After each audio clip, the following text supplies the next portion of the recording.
Hi, my name is Luca Perazzi, and you're listening to Two Legs, a Paul McCartney podcast. 100% of pure Macca joy.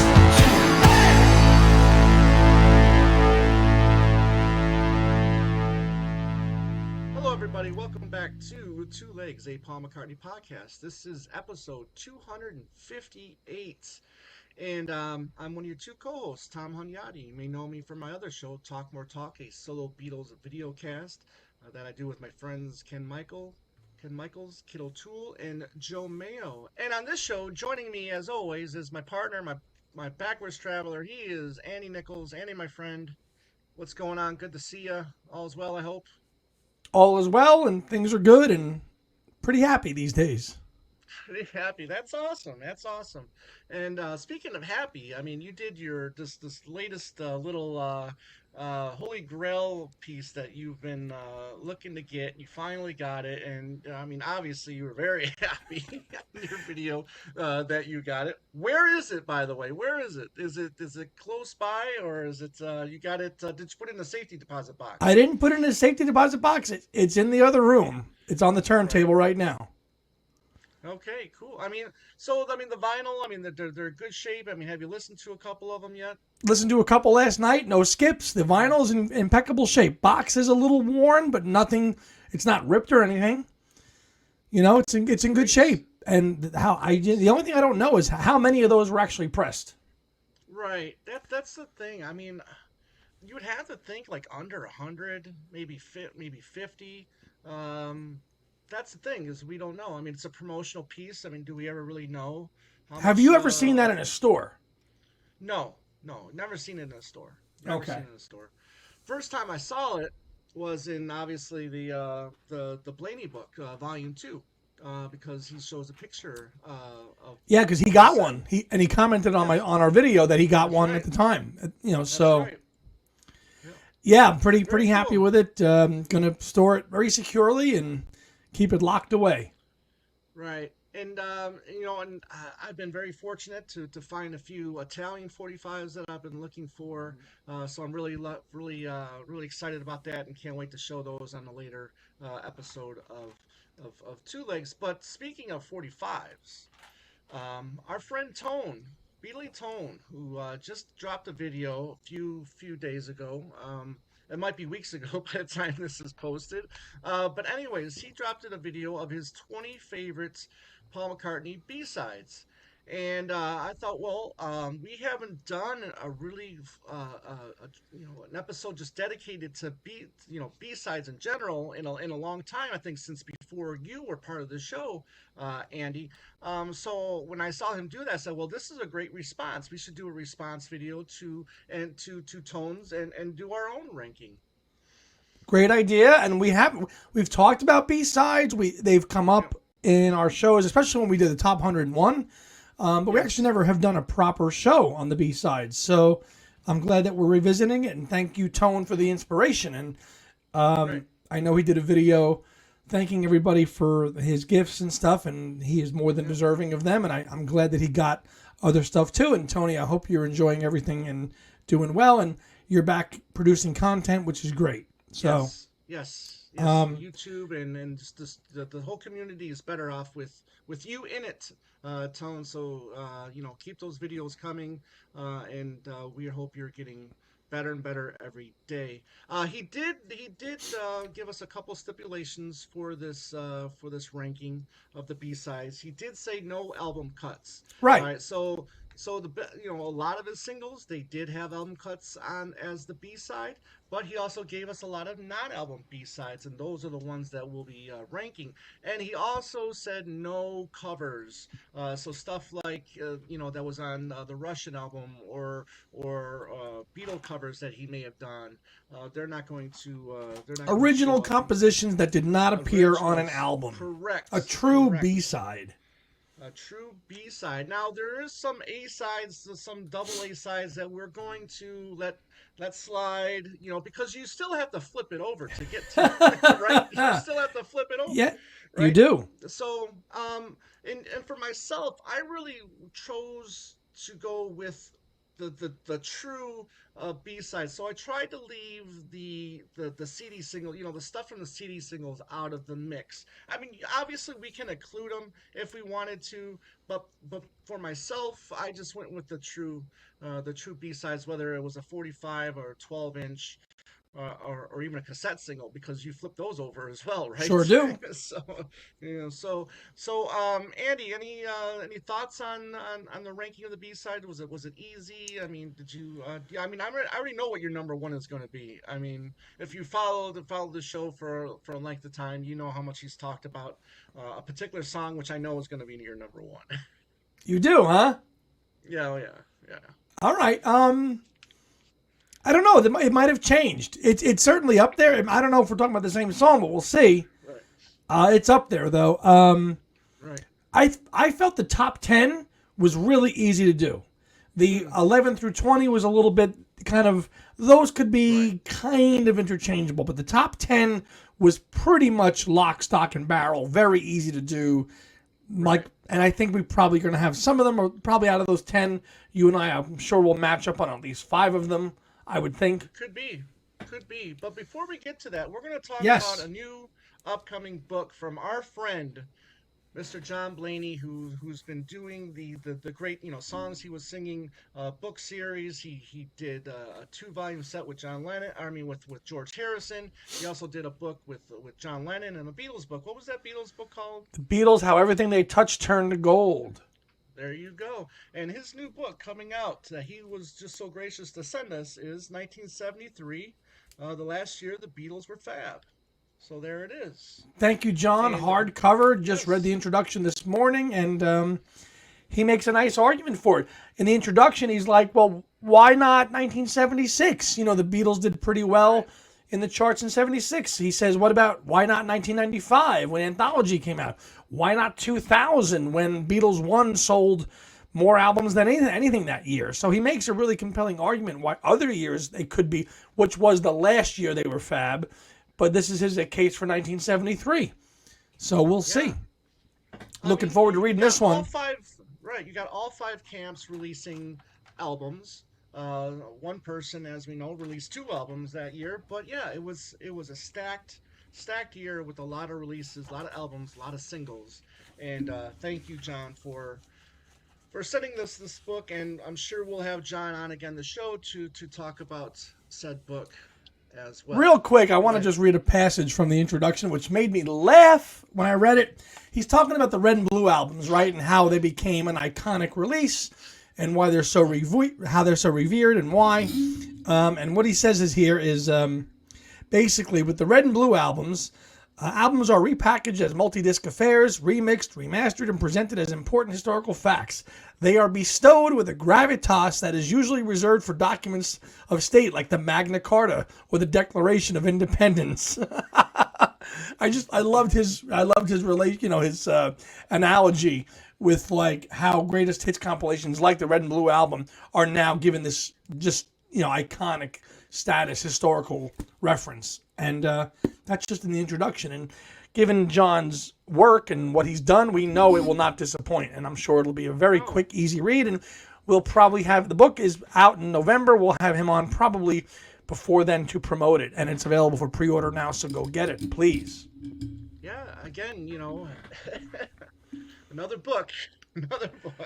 Find the time to read them. But listen, all the books we get sent, we really do make the time to read them and get through them, and we have, just like we did with Ian's book. And if we're sent books from authors, trust me, we make the time to read them. We really do. Absolutely, absolutely. And I definitely want to give them the respect that they deserve for one sending us the book, and we're not just going Absolutely. to say, "Hey, look, here's a new book," and then throw it away and let it collect dust. No, we're actually going to read it, and we're going to help us support our friends, Absolutely.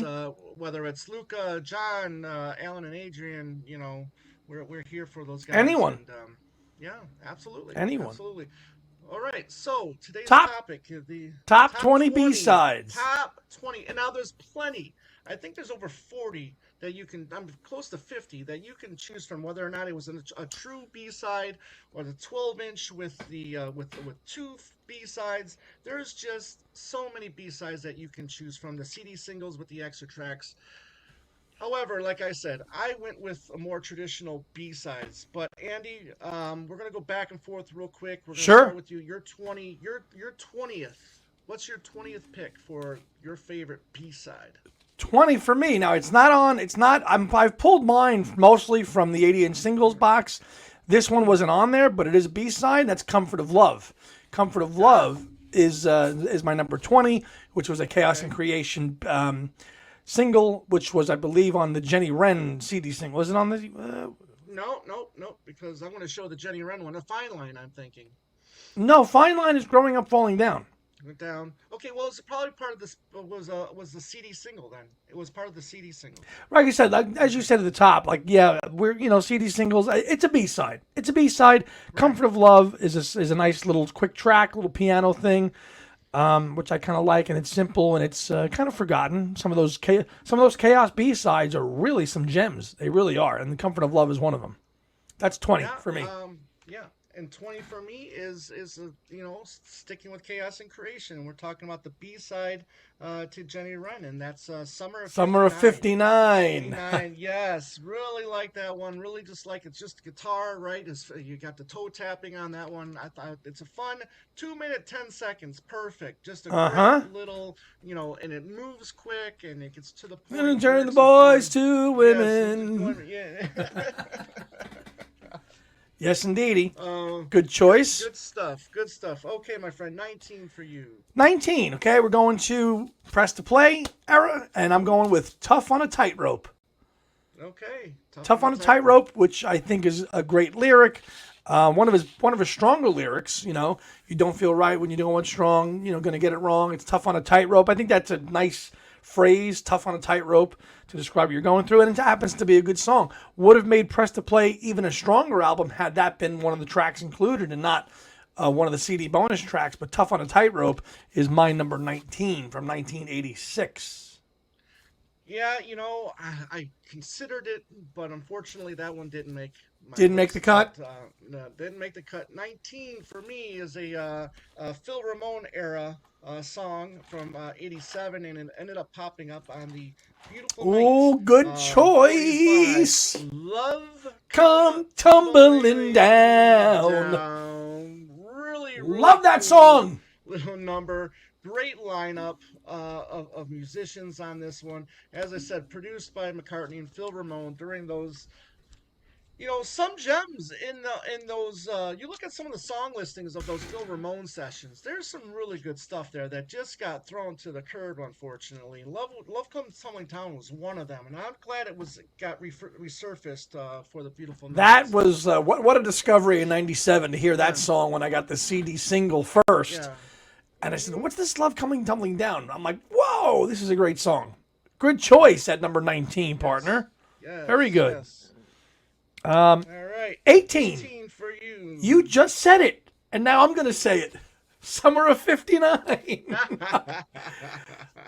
I want to see how many we actually match up on. I'm going to keep track here, folks. Hold on. We matched up on Summer of 59. Boom, done. Summer of 59. Yeah, it's got a it's almost got like a little bit of a kind of a folky thing going on to it, like a little, like kind of like what the Quarrymen were doing. Skiffle, little skiffle sound to it. A little throwback to the fifth. And I love the whole 59 thing, because it's kind of reminiscent of that. Remember that little snippet from the Mind Games? Nothing past 59. Right, nothing past 1959. We're going to go straight into it. But yeah, that's one could make an argument where maybe that could even be. Would you consider Summer of 59 worthy enough to be on the Chaos album? in lieu of another track? Absolutely. What would you elbow to like, get Summer of '59 on there? Oh, wow. Um, not too much. Oh, on my way to no, is on my way to work on that one? No, that's on Chaos? new. No, that's new. That's right. What would you I'd have to go elbow? back and look.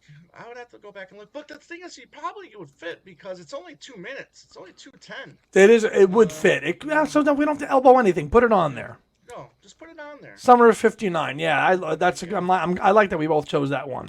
18 for me. Good. 18 for you. Okay, 18 for me. Now, a friend of mine recently asked me what I thought about this song, and I've been listening to it nonstop, and I've really come to really like this song, and that's the B-side to "Temporary Secretary." Oh. That is Secret Secret Friend, all Friend. 10 minutes of its glory. all 10 minutes, and it's just, when you finally take the time to listen to the track, whether it's in headphones or just pay attention to it. Just pay attention to it. And you don't need the lyrics to it. I think it works really well as just an instrumental as well, because you do get a lot of time on its, yeah, exactly. From the McCartney 2 era, this track I've really come to appreciate. And yeah, Secret Friend, 18. Good choice. Good choice. Experimental. I'm not surprised it made your list. And you actually you ended up finding a temporary secretary 12-inch, didn't you? At the Chicago Fest in 2022, I think my first one. I found it out there. Yeah, that was on the last day too, on the Sunday. I can't believe it lasted all weekend. Yeah, I got it on the Sunday. But yeah, one of the best scores. 17 for me. We're going to go to a 1990 B-side, but it was not from 1990. It actually was written during 1971, and that is Mama's Little Girl, which is the B-side to Put It There, finally resurfacing in 1990. Shamefully, it should have been out a lot sooner than that. Well, if we ever got a Cold Cuts, I mean, it would have appeared on one of the many versions of Cold Cuts. Yeah, one of the sweeter vocals from Paul. Delivery, sweet, sincere.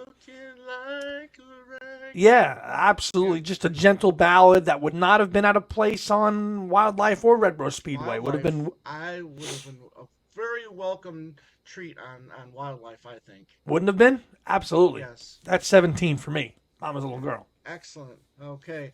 Now we're going to, for me, 17, we're going to go to the press to play era for the first time here, and I've got the press, and the B-side is "It's Not True."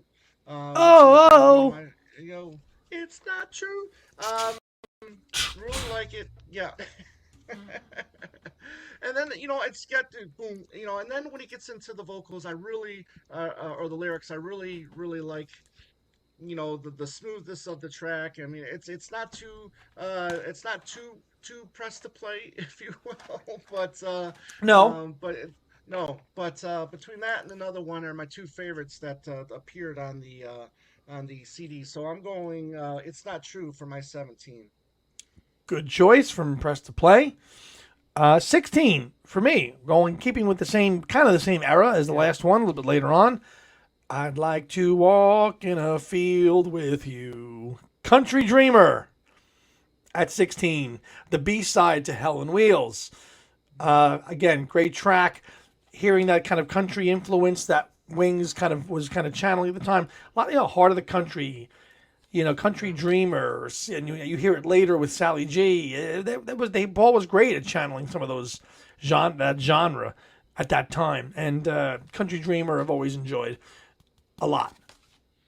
All right, that's your 16? Mm-hmm. All right, my 16 is "You and I, Country Dreamer." Oh, we matched up again. How about that, folks? Score. Yes, from Germany. Check. Here we go. We've got the German picture sleeve here. This is everything you said, Andy, is I just love the country influence, the laid backness of the song. Henry's guitar licks on there, really good stuff. Country Dreamer. Better than the outtake where it's just like where he has the false start. Dun, dun, dun, that's the one. Country Dreamer. Try again. Right. Country Dreamer. Now, great track, Country Dreamer. I'm surprised that we both lined up. Tom, give me 1 second. I got to take a break. I'll be right back. We're at 15 now for me. 15. Yep, Okay. 15 for you. Yep. We're matching up. You just said this song a few songs ago. No, NFL season kicked off tonight. The game just started. All right. All right.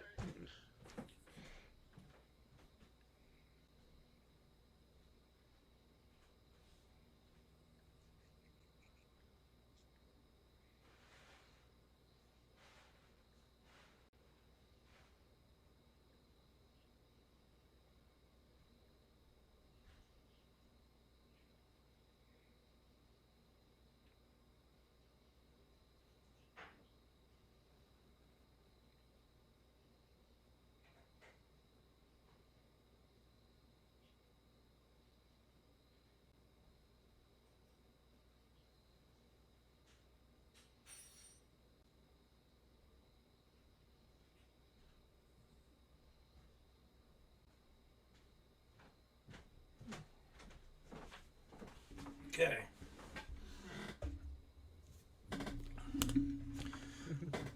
Sorry, okay. Ready? 15 for me.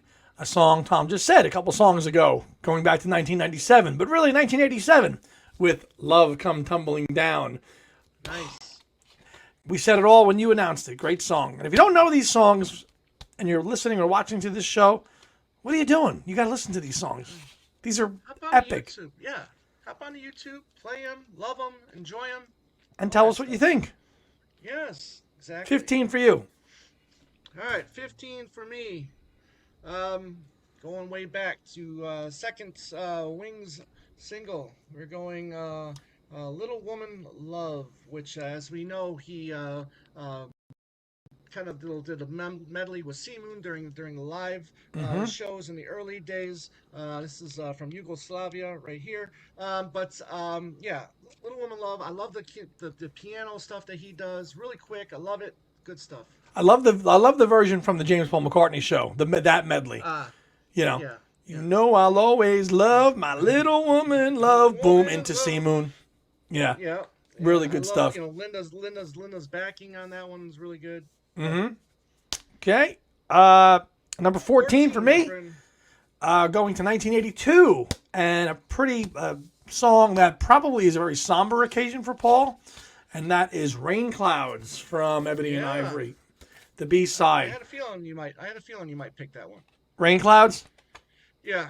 Yeah. As we know, the track that Paul worked on with Denny and George Martin, as they reminisced about about John and Jeff Emmerich, who was there that day too. This is the song that, and Paddy Maloney from that Irish band. He came in, he flew in, and played on the song too.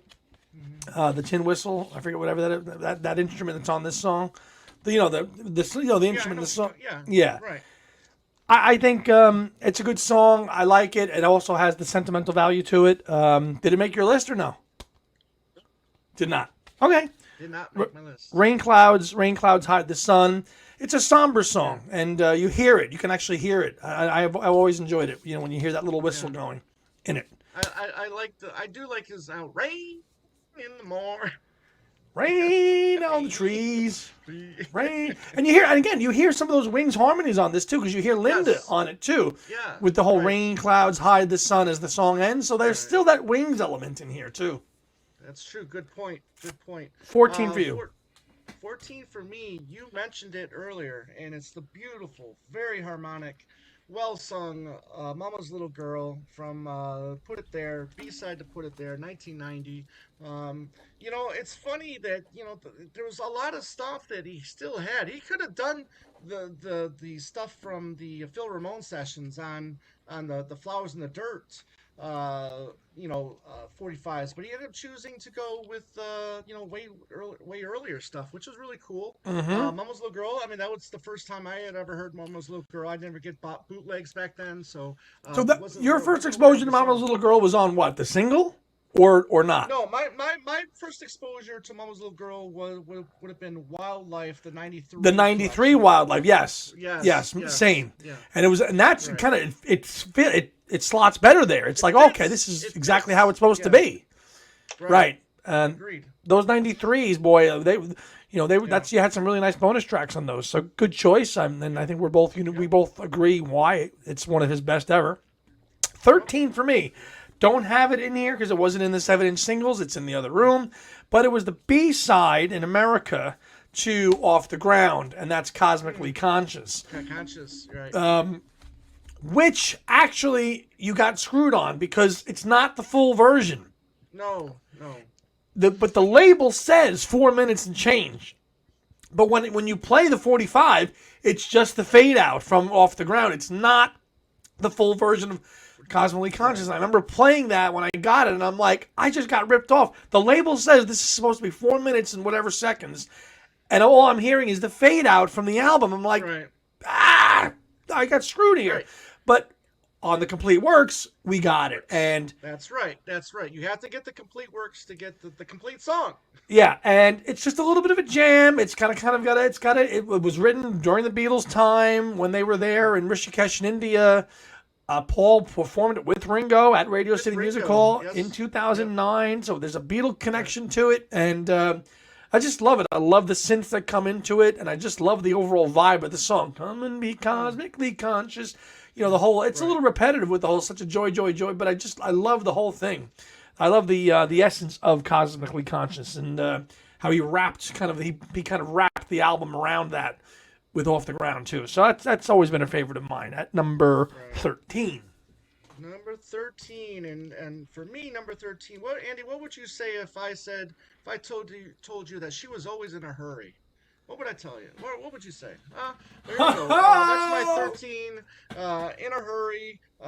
Double A Yeah, side, man. obviously, but you still had to flip it over. Home Tonight, in a hurry. So you could call it Record Store exactly. Day. You could call it A or a B side. Right. Either way, it's Awesome you have choice. to flip it over to get to it. And anyways, Well, but I'd say it's never too late to celebrate. you knew what I was wanting, and you gave it to me, my friend. You gave it to me. I'd But say it's yeah, never too late to celebrate. one of the great late day singles right here. Really, this is just a fantastic single. Fantastic. Anyways, One of the best. 13. That Egypt Station leftover stuff, like it all. I mean, that was Record Store Day, or Black 18. Friday Record Store Day. Oh, 19. 19. Yes, 19. By the way, just as a side note, I meant to say this at the top. Congratulations to you and Kit and Joe and Ken for celebrating recently your 6-year anniversary of Talk More Talk. I meant to say this. Sorry, we're kind of we're hijacking the show. Yeah. Congratulations to you guys for 6 years on that show. I remember seeing that when it started, and I'm like, look at this new show just talking about the solo Beatles, and it's these people, and they're going to do Egypt Station. Like, I'm all in. This is great. So congratulations, and wow. Thank you. Yeah, that was the kid posted the post that I originally posted, which was 6 years ago. Wow. And then we did our first show. I think it was September 11th. If 10th. I remember correctly, 10 or 11. But either way, we're our next show back live. It's going to be right around that time, so it's going to be cool to have a show really close to the actual, anniversary. Absolutely. And what a way to debut a show with the release of a brand new Paul album. I mean, come on. Brand new album, and we got really lucky on that because as we're talking about it and talking about what it's going to be and preparing for it, we had no idea Egypt Station was going to come out. We had no idea what the first show was going to be until we finally got confirmation that Paul was giving us a new album. So absolutely, and back in the Womack days, before Joe and everything, and just you guys have been an inspiration to so many people. It's how I found you. It's how we initially connected and everything, and I'm just so glad. Look at the 6 years now since then. It's incredible, and here's to many, many more for you guys, and congrats. I appreciate that, my friend. Thank you. Absolutely. Where'd we leave off? All right, we're at number 12. Which is for me. Yes. as well. Okay. 12 for me. We're going with the B-side. Back to that Off the Ground era, just as I was in. One of the strongest ones ever. Should have been on the album. I always feel this. Could have even opened the album. You know what I'm going to say. Long Leather Coat, which is the B-side, Yes. The Hope of Deliverance. I'm all alone, said she. No one to phone me. Boom, I'm on. Just a great song. I think that's a real good album opener. It would have been an album opener. If there was ever a song he should have had on the album, Great this is one of them. Beats. Yeah, it's a great upbeat. I'll talk more about that a little later. Because you're going to have it in your list. Of course, it's another one on the list, folks. Probably, Chalk it up. probably. Long Leather Coat is just the energy of that song. Yes, this is Paul talking kind of off the ground, is him channeling a lot of, human rights and animal rights and stuff like that. He was motivated at the time with his writing there. And that's one of them, but damn, that track cooks. Oh, Absolutely. it does. And that was my number 12. What's your number 12? Sea Moon. Dun, dun, dun, dun. Sea Moon. Here we go. Picture Sleep from Sweden. But yeah, the flip side to Hi Hi Hi. The very first B-side of Wings. This was originally a double A side, was it? Or I was believe. it, Yes. yeah, but anyways. Well, no, they banned. No, it was Hi Hi Hi, which Right. got banned. Right. Yeah. It was hi. On here, it's got B on the label here. But anyways, Sea Moon. Say what you want about Sea Moon. Like I said, I've always said that I'm not the biggest fan of reggae, but I mean it's a fun song. I like the lyrics. I like "It Will Be L7" if I never get to heaven. I like the yeah. I like the lyrics to it. It's silly, but it's just a fun. It's a fun track, and obviously a staple in the sound check. In the sound checks. Forever and ever. Lots of versions of Sea Moon. Sea Moon did not make my list because I am a little tired of that song. But Yeah, there are. I get it. There's some there, and that's what Dan Tone mentioned that in his video too, because it was Sea Moon was in his, and he goes, I could see where people would say they don't want to hear it anymore, but it was on all the best. I mean, he loves that song. He has an affinity with that song because he probably thinks about going to Jamaica with Linda and just jamming There you out. go. So I could see There why. you go. Yeah, good point. Yep. All right, I see, love that it. was Sea Moon for Tom. Now we're down to number 11. Going back to the 80s, okay, we're going with the B-side to Say. And that's Ode to a Koala Bear. I am knew a sucker. You were gonna have that. You I did? knew it. Yes. I knew it was gonna be there for you. Yeah. I'm a sucker for the sappy stuff. What do you want from me? I love this song. I bought this 12-inch single at a Beatle Fest in like 1997 or 8. I did not know the song, and I'm like, oh, let me buy this. And I put it on when I got home, and I'm like, I really like this. And my brother and sister, who were younger at the time, they liked it too, and they were a lot smaller than me. So they were like, okay, we like this song, Ange. Keep playing it. So I have like family memories to it. Listen, it's Paul, Ode to a Koala Bear. I have no defense. I love it. I'm sorry. Done. Right. Very good. Very good. All right. 11. Just missing the top 10 for me is the first B-side. Oh, I was wondering where you'd have that. Yes, "Oh Woman, Oh Why." Here's the Norway picture sleeve. But yeah, "Oh Woman, Oh Why." You know what? And it's been a slow burn for me. It's one that I've haven't always played. But through the years, doing the show, talking about it more, I listen to it more. I get into it more often. And I really like it. It's a great track. It's a lot of fun, and it's good stuff. Well, yeah, the vocal delivery there from Paul Yeah, is the vocal, yeah, shouting. I mean, he shoots a gun off in the song. yeah. And where'd you get I like that the gun? gun. I mean, like it's the guitar riff on it. The guitar riff is really strong. and if I recall from the also Phil Ramone produced or engineered, or Phil Ramone's involved in I this. think he was in the building. I think if Phil Ramone was involved with this, I think as an engineer, I think. Remembering from the McCartney legacy, but damn, I knew that would be in there. And I'll get to it in a little bit too. I agree with you. It's a gritty. That's a good word to describe it. "Oh Woman, Why" is a gritty song. It's a real gritty recording, gritty vocaling. Would not have been out of place on Ram. Absolutely, not at all. There you go. At 11. All right, top 10. Right. The top 10. You said the top 10 you said was fairly easy for you, because it was fairly easy for me too. And I'm curious to hear what people got to say in the comment sections, because when we do these rankings, I mean, for me, and I think for you too, it's like we know what our favorite stuff is. We know the stuff that we go to time and time and time again. It's usually, when you're getting into like the second half of ranking stuff is when you really start having a little trouble doing the rankings, like you said in the past, right? Because as you just said, we know our favorites. We know the ones we always go to first. When you get, Right. honestly, 11 through 20 could have been kind of interchangeable a little bit. But the top 10, as we've talked about when we've done our ranking, all of our ranking shows, we know what we like. We always have. And so these are easy for us. And you get your list and, you write it down and you go. And you go. And you go. So speaking of going, Andy Nichols. 10. The Mess. B-side to My Love from 1973. That's my number 10.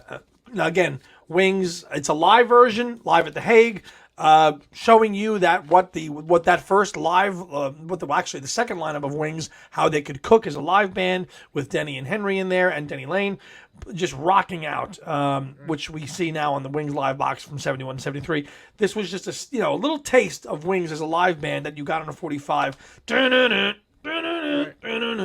Great stuff. A song that has kind of has grown in stature in the 50 plus years since it's been out, and it's just a great rocker. And wouldn't that be great to play again live, Paul? Wouldn't it? So The Mess, 10. All right, 10 for me. I didn't think I was going to include this one in here, but because of the strength of the A side, and because I love the song so much, I ended up just going. I said, "Screw it! I'm gonna go Coming Up," and the B side live in Glasgow. So I thought, okay, this would be a good place to put it. Is number 10, because listen, they do rock it. They do love LJ's guitar. I love his riffs on Coming Up.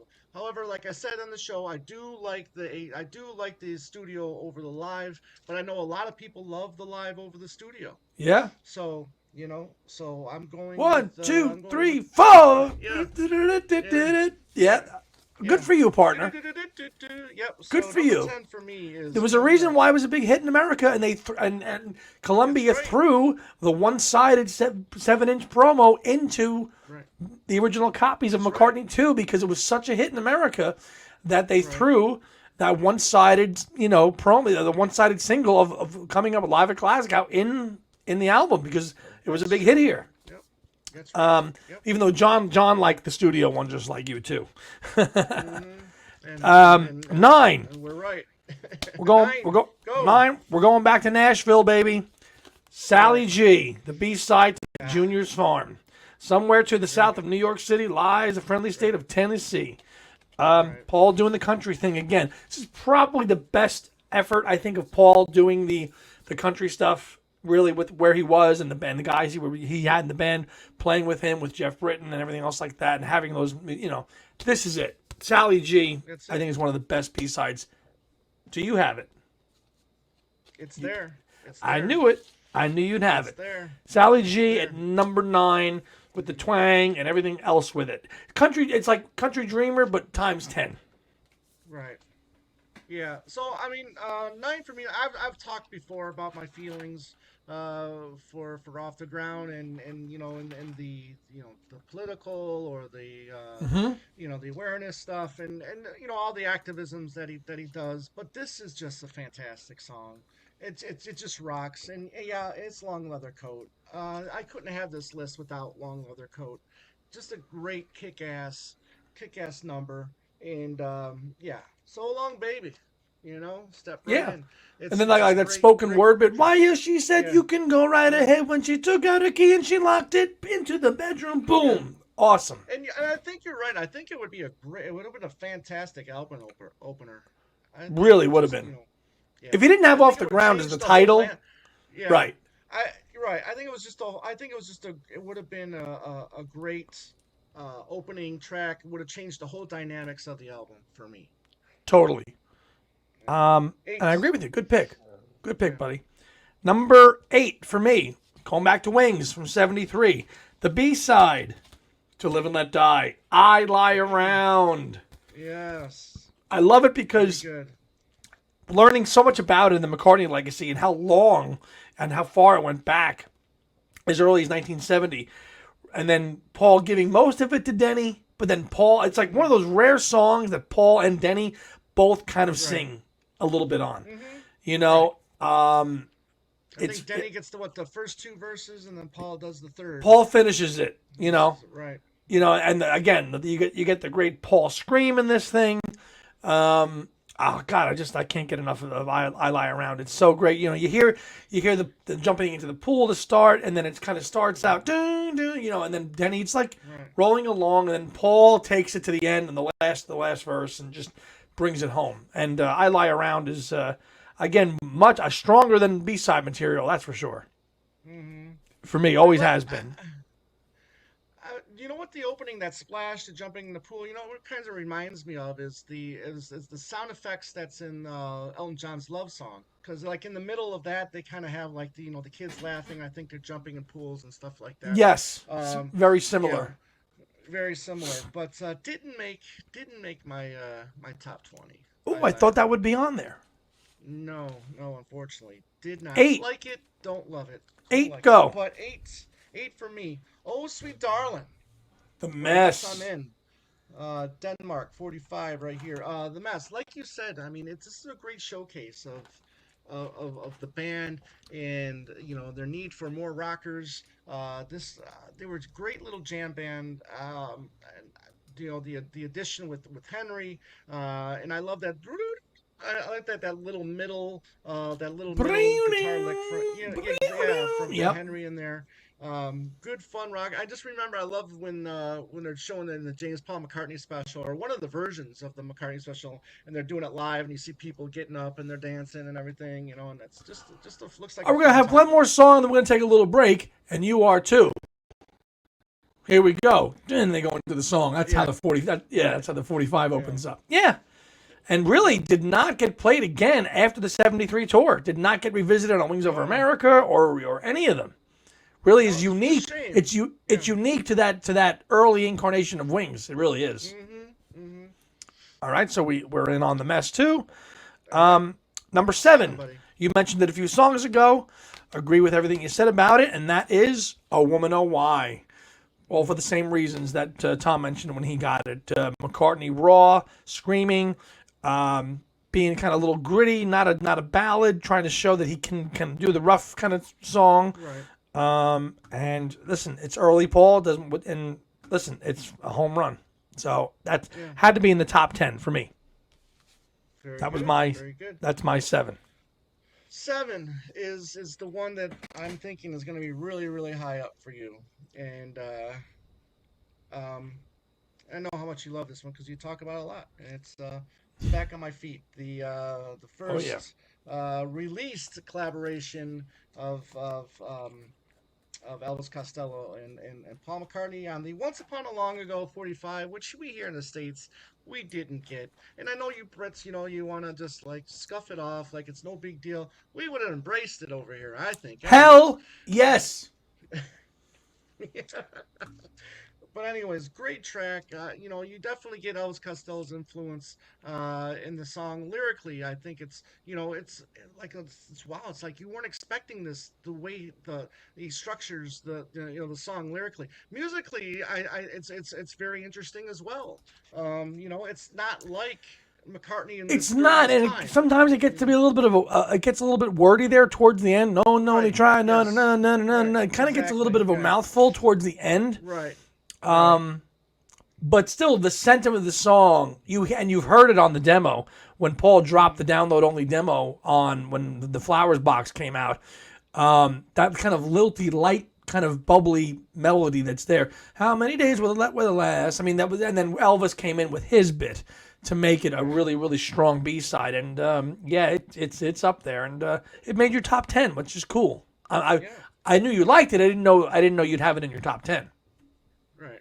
Well, when you're looking at, just the non-album stuff, again, it's really easy to for me. It's really easy to pick out the better ones, and this is definitely one of the better Yeah, if you're ones. looking at something that's not on albums, like that song rises Right. really quick to the top. Yeah.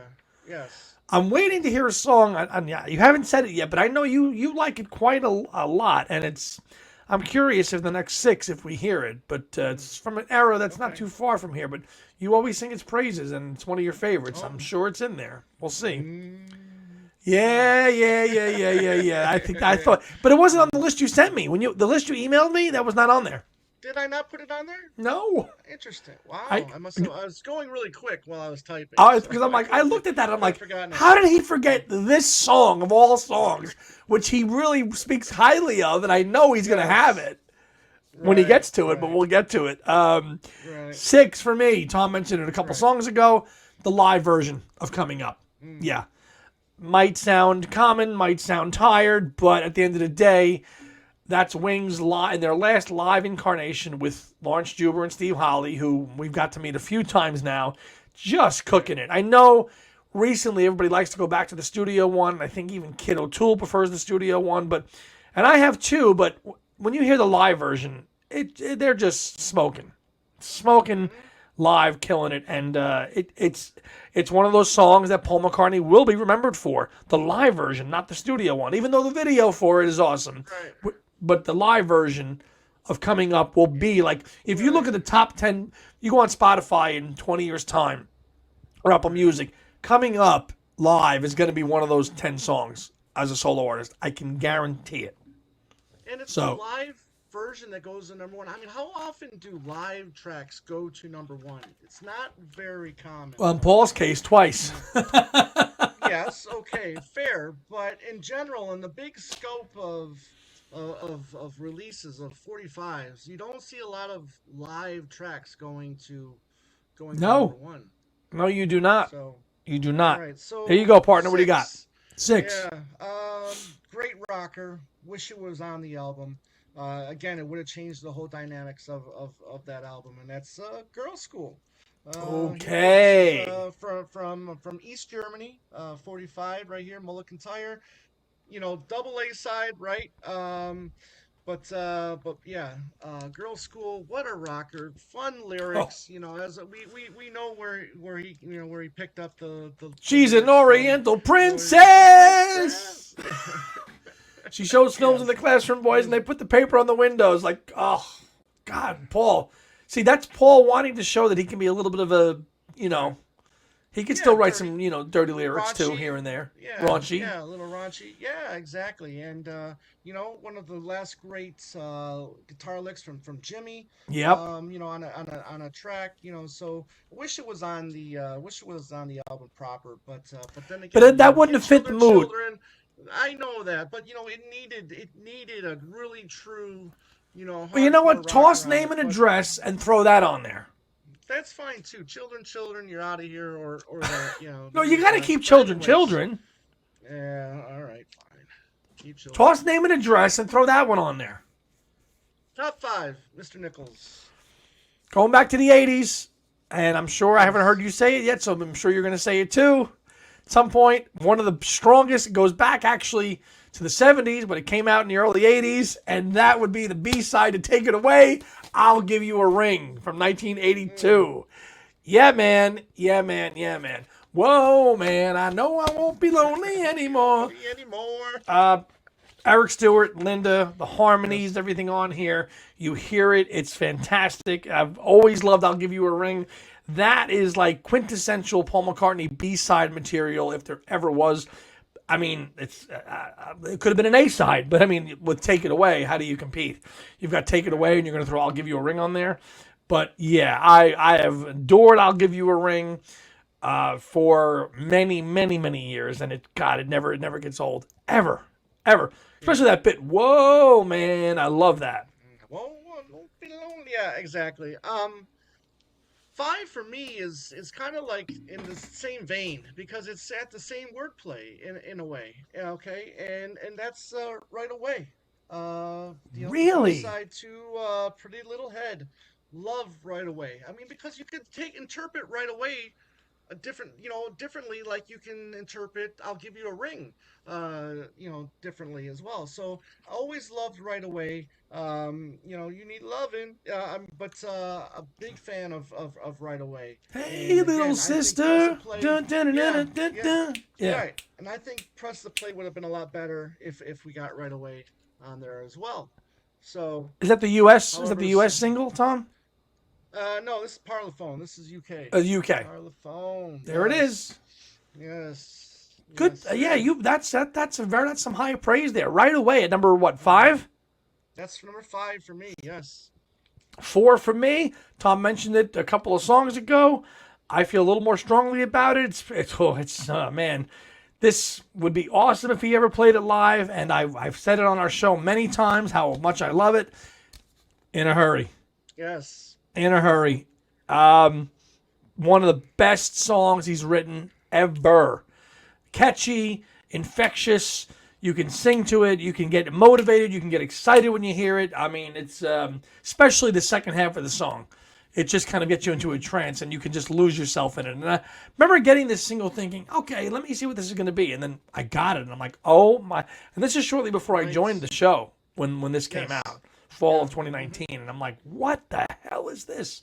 This is not even on Egypt Station. Is still pretty new in art then to us, which is the album's a year old, and now we're going to get a single, a double A side or whatever from material that's from that era. Come on, this is great.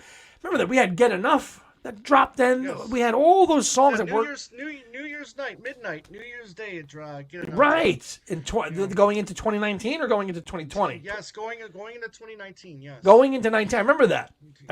Because I had just joined you and we were talking about it. But yeah, Right. In a Hurry, that Never Too Late to Celebrate, that repetitive groove that just goes on and on and on, then it just fades out. Fantastic and great recent Paul that is still as good as anything he's ever done. At number 4 for me, 4 for you. I agree. 4 for me is the track that you were wondering when I was going to mention, and I'm really curious if you leave it in the comment section. How do you feel about the way he sings this song? Because he's never sounded like this before. Never sounded like this before singing a song, and that is "Flying to My Home, Sweet Majesty." I mean, it's you don't ever hear him singing like this ever, whether it's like the studio trickery or what. But "Flying to My Home." You know what I would First equate that to, B-side. Tom? I would equate that to Bob Dylan on Nashville Skyline with that different voice that nobody could Yes. recognize singing "Lay Lay Lay Lady Lay" and "Tonight I'll." Right. You're like, he never sings like this. That's Paul doing Bob Dylan. I knew that would be in there for you. It's like a whiny, nasally thing. I like to listen to it just to hear him because it's a good little rhythm. There's a good kind of groove to that song. But the vocal is just something that he's never done before outside of that's the only song in his whole canon he's ever did like that. Yeah, yeah. So let us know in the comment section. How do you feel about those vocals? I mean, is it a song that you really like? I think it's one of his best B-sides ever. All right, Three. three. Top 3. I played around with these top 3 before we recorded. I really did because they really could have been interchangeable. But number 3, it was Tone's number 1. It's my number 3. Daytime, Nighttime Suffering. There you go. Good track. I mean, Linda was on record. It was her favorite. It was one of her favorite songs ever that Paul did. What does it's a great like women's movement type song. Yeah, it's a pro women song. Pro woman song. What does she get for all the love you? What does she get for all the love she gave you? I mean, it's a great song. You hear James as a very young toddler in there too, shouting in it, screaming a little bit. Man, I would have loved if we had gotten the remaining Wings members at Liverpool to play this song at the fest in Chicago. Imagine they did "Good Night Tonight" and "Daytime Nighttime Suffering" in addition to what they played as their little set. Yeah. Forget it. Stretchers and Drag Us Out. If they played, with all of us jamming there, to imagine if they played "Daytime Nighttime Suffering," like get the paramedics now. That would have been fun. But yeah, that's always been a top. That's been everybody. I think universally can agree that "Daytime Nighttime Suffering" is one of Paul's best B-sides. And it's my number 3. Okay. I don't know if this is my favorite single and B-side from the 80s. Could very well be. But you said it earlier. I'll give you a ring. B-side, take it away. Um, take it away is just a magical track. You got Eric Stewart, coming in. Linda, obviously Ringo, George Martin effect on here. But getting off of take it away. I'll give you a ring. As you said, I mean, great, great playing with words. I love it. I'll give you a ring. Just give me more of it. I'll take it. I don't care if people consider it muzak or granny music. I don't care. It's just lyrically, it's fun. Musically, it's great. Um, I'll give you a ring. I mean, come on. What's not to love about that? You look a little lonely. Lonely. Would Maybe not we have been could out of reach place. a All right, let me ask you a question. Would you swap out, considering that the song was written around the same time, would you swap out a song, because it's very similar, would you swap out You Gave Me the Answer I for I'll knew Give you You were a going Ring? there. Yes, I knew you were going there, and maybe I would. You gave me the answer. Uh, that was a B side. You could have left that and put it on a B side. You could have put I'll give you a ring as a B side back then as well. I mean, it was done, right? I mean, it's a song I that was think I think I well, would swap out you, and I love You Gave Me the yeah, Answer, but I think I would have yeah. put I'll Give You a Ring on Venus and Mars. But I do feel that you gave me the answer fits Venus and Mars a little bit better than maybe I'll give you a ring. True. Fair point. Yeah. Fair point. So, Okay. but Chew. But Go ahead. would have I'll give you a ring? Would have that made a good B side for Junior's Farm? Um, I don't know, but I No. mean it would no, Not then. Not with no. like things like Okay, Sally G and stuff like that. right, You know? yeah. Tell me where Um to meet you. yeah. Top two, here we go. Okay, Tom mentioned if he thought he knew this would be high up there, and it's going to be. If you watch the show, it's Back of My Feet at 2. yeah, Back of My Feet yeah, at 2. I flipped this and my number one. Flip a coin these days. For many years, this right. was the number one.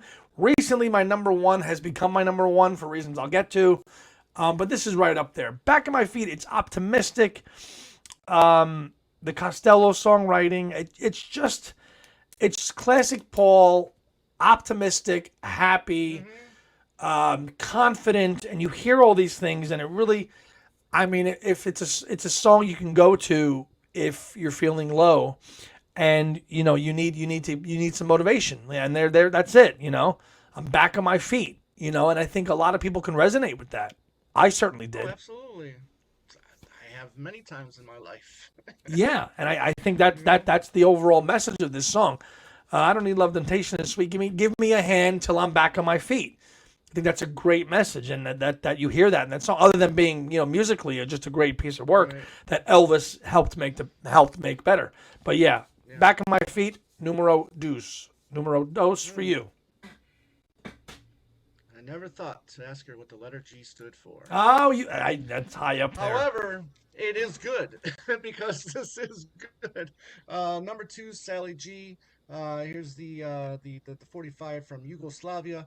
Um, what difference of a B side to an A side, and plus they released this in southern markets as the A side, and it did well. It charted, so Sally G is fantastic. I love the all the instrumentation. I love the somewhere to the south of New York City, as a friendly state of Tennessee.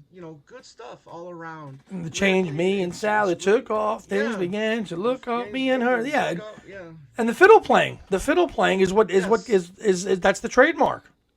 that's the hook. I mean, that's the connection. I mean, that's the I think that's what really gives it its country feel.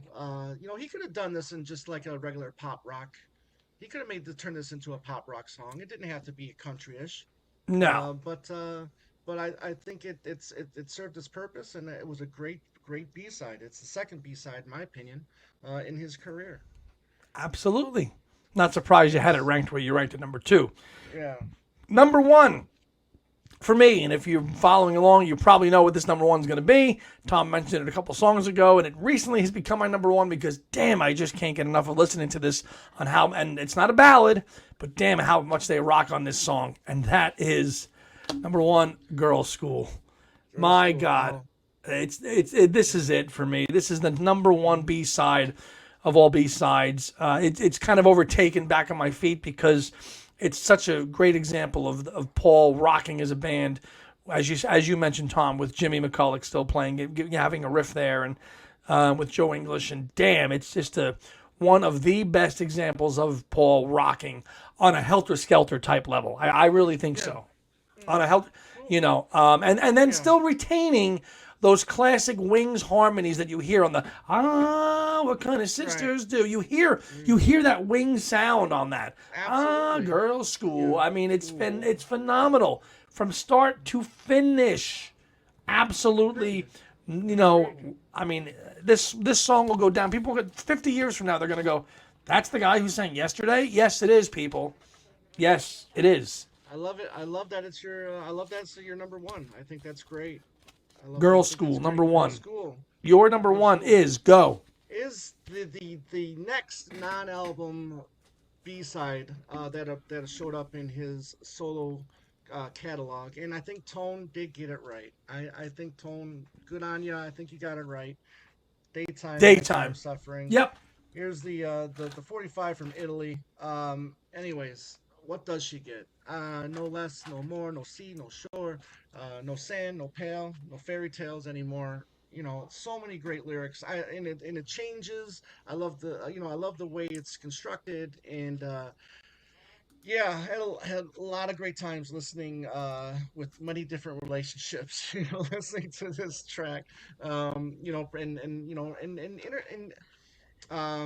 introducing it to many people.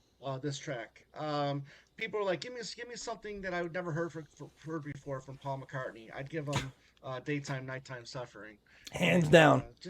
Hands down. I think it is the best B-side. You know what? And like you said, you could go like 1, 2, 3. Maybe you can, change them up and interchangeable. But interchangeable. But when I was really thinking about it, I said, I loved this song for so long. I do think it is the best B-side, and I have thought that for many years.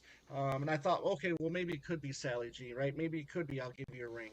Maybe it could be Flying to My Home. But I do think that Daytime, Nighttime Suffering is up there. That's got to be. Yeah. It's if it's in the top 3. I mean, come on, that's got to be in the top 3. 1, 2, 3, wherever you pick it. No argument here, man. I mean, it's phenomenal. If you don't know Daytime, Nighttime Suffering, oh my God. And that's one of those songs you wish there was a video made for it, right? But there's no video for it, Yeah. I mean, I don't think you would ever see them do it live. I mean, there's a lot of harmonies on this one. I mean, it would have been nice though if they were able to squeeze that into that '79 tour set list to do that, to do the B-side too. Considering that, they all really liked it. And that's of course the famous story where they were all told to bring a song to the songwriting sessions, and whoever has the best one will be the B-side. Well, guess who won? Paul. Well, yeah, but LJ kind of debunked that first time that we had him on. So, but anyways. Well, what did he say again? No matter what, I'd have to go back and watch it. We did talk about it though. With me or with David? No. Okay. Remember? He did. Yeah, I remember that now. Yeah. Yes, it was the COVID days. I remember. Yeah, he did. Yeah. I think this is pre-COVID as well. This is our first 2 back-to-back musician interviews. Well, with Julian Mendelsohn and then LJ. Right. No, I do remember him. I kind of remember him rebuking that a little bit now. Yeah. Right. Now that you mention it, but yeah, I have to go back and listen to it. But yeah, he did kind of rebunked it. Listen, Lawrence has a memory. Like he knows exactly what he did on December of 1980. Right. So what he says is definitely what happened. Yeah. Every time we've had him on, crystal clear memory. So very, very cool. But Andy, great list. In the comment section, let us know your list. If you want to top 20, give us your top 20. Exactly. Let us know. Let us know what you think of our list. Again, if you don't like it, it's our list. Okay, you don't have to like it. Create your own list and tell us why you think your list is better than our list. But in a nice way. Be respectful. Okay. But anyways, that's gonna do it for this show. Andy, you got anything coming up, my friend? We got some concerts coming up. Some concerts and some reviews. Yeah. ELO and John Anderson this month, and that's pretty much it. And we're going to be laying low for a little bit. We'll have some reviews. My own channel has been a little bit dormant, but Two Legs has been obviously very busy, and that's my priority. But I'll have some concert reviews later in the month on my own channel, and in addition to going live on Sundays here on Two Legs. Yeah, don't forget this month, was it the 26th, Thursday the 26th, we're going to be going to see the One Hand Clapping. Yes, So indeed. we'll try, we will try to fit in a kind of a quick review. Maybe we'll go live after our screenings. Maybe by the time, when this drops, the film will be 12 days away, because this is September 14th, so the film will be dropping in 12 days' time. So, maybe we will do a little quick 5 or 10 minute reaction to it. Maybe the night we go to see it. So stay tuned. Yeah, stay tuned. And like Andy said, ELO. We're gonna go. Me and my uncle. We're gonna go see ELO in October 9th of all days. And I got tickets to go see Morrissey, which I'm very happy about. All the UK fans will know Morrissey very well. But other than that, Andy. You've got was Andy the other leg, Andy's music vault, right? And then I'm surprised you didn't do is that Anderson's latest album behind you then? It is, yes. Yeah. And what'd you think? I think it's great. Yeah, I'll probably do a review of that too. I'm still absorbing it. Please do. Yeah. Please do. I'm not sure if your cousin got it yet. I haven't talked to him in a while. But yeah, John Anderson, the Band Geeks, have a new album called True.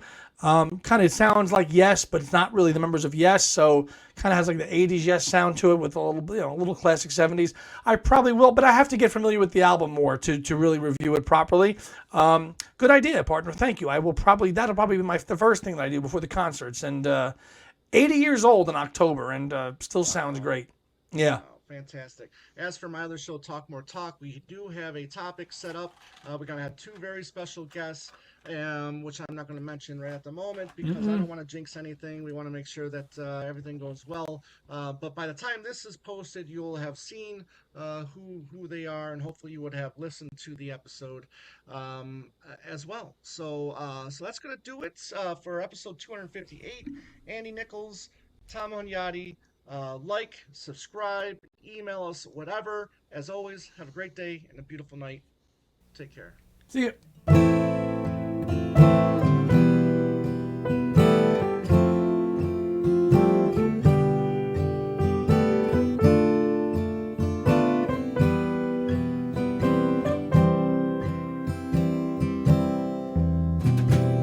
You've been listening to Two Legs, a Paul McCartney podcast, hosted by Tom Hunyadi and Andy Nichols, with musical contributions by Dylan